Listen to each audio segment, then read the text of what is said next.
Hello বন্ধুরা, আপনারা বড় বড় রেস্টুরেন্ট হোটেলে শরবত খেয়েছেন 1000 টাকা, 50 টাকা, 100 টাকা, কিন্তু আপনি কি কখনো সেই শরবত 10 টাকায় খেয়েছেন? হ্যাঁ, 10 টাকার শরবত।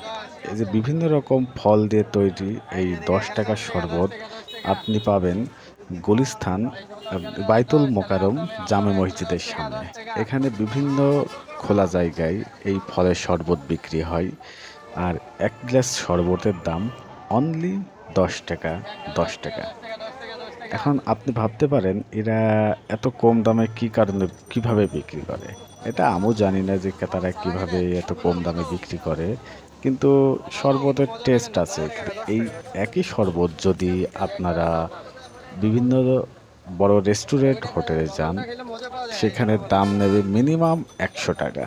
আর এই 100 টাকা সেখানে বড় লোকরা যে খাবে, আর গরিব দুঃখী যারা আছে তারা এই শরবত খাবে ফুটপাতে 10 টাকা দিয়ে। তাই আপনারা যদি কখনো গুলিস্তান বাইতুল মোকাররম মসজিদের সামনে যান, এক গ্লাস শরবত খেয়ে আসবেন, ভালো লাগবে।